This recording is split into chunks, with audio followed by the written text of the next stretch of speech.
স্ত্রী ছাড়া প্রধানমন্ত্রীর বাসভবনে থাকাটা মোটেও ঠিক নয়, এটা দূর করা উচিত। আসলে লালুকে এদিন বিরোধীদের প্রধানমন্ত্রী প্রার্থী এবং রাহুল গান্ধীকে বিয়ে করার জন্য তার পূর্বের পরামর্শ সম্পর্কে জিজ্ঞাসা করা হয়েছিল। তখনই তিনি এই উত্তর দিয়েছিলেন। 2024 সালে লোকসভা নির্বাচনে বিরোধীরা কতগুলি আসনে জিতবে সেই উত্তরও দিয়েছেন লালু। তার কথায় অন্ততপক্ষে 300 আসন। মেডিকেল চেকআপের জন্য এদিন দিল্লিতে এসেছেন লালু। এদিন মহারাষ্ট্রের রাজনৈতিক পরিস্থিতি নিয়েও মুখ খুলেছেন তিনি। বলেছেন, অবাঞ্ছিত নেতারা চলে যাওয়ায় শরদ পাওয়ার আরও শক্তিশালী হয়ে উঠেছেন। তিনি বলেন, বিজেপিকে হাঁটাতে 17টি দল একত্রিত হয়েছেন। हम लोग इकट्ठे हो रहे हैं 17 पार्टी के लोग। बात सुनो ना, उनका कहना है सारे की इधर उनका कहना था तो वो कहते रहे, हम जो कह रहे हैं वो कहेंगे ना। वो उनका कहना वो कहते रहेंगे, क्योंकि वो जा रहे हैं।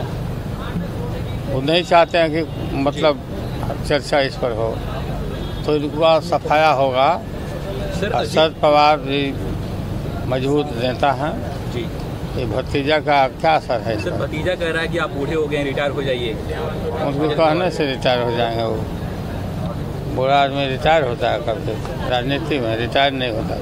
आज चार्जशीट नहीं है, तेजस्वी को मोछ पे नहीं आया था, तब का केस हम पर है, मुकदमा हम पर है। सर, क्या लगता है अब केस खत्म हो रहा है, अब समापन भी हो रहा है। तेजस्वी को रिमोनाइज करने का और सब साजिश है, ये सब कोई असर पड़ने वाला नहीं। चलिए सर, 2024 में क्या लगता है सर, महागठबंधन की कितनी सीटें आएंगी तकरीबन? मतलब महागठबंधन को कम से कम 300 सीट है। 300 सीट आ जाएगा सर। सर, पीएम के चेहरा कौन होंगे सर? आपने उस दिन बोला कि राहुल गांधी के बारे में कि शादी कर लीजिए, क्या वही होंगे पीएम पद के उम्मीदवार? शादी करने की बात अलग है, पीएम बनने का।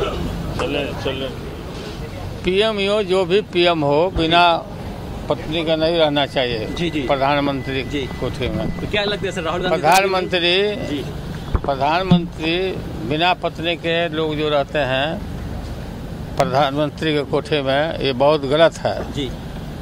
ये खत्म करना चाहिए, और जो भी हो वो पत्नी के साथ है। सर, मोदी जी कहते हैं कि हम एक भी भ्रष्टाचारियों को नहीं छोड़ेंगे। उन्होंने वो भ्रष्टाचारियों के कन्वेनर है, वो भ्रष्ट लोगों का कन्वेनर है। अभी देखा ना कि जो जिसको करप्ट कहते थे उसी को मंत्री बनाए वहाँ महाराष्ट्र में। ये दुमुहा लोग हैं।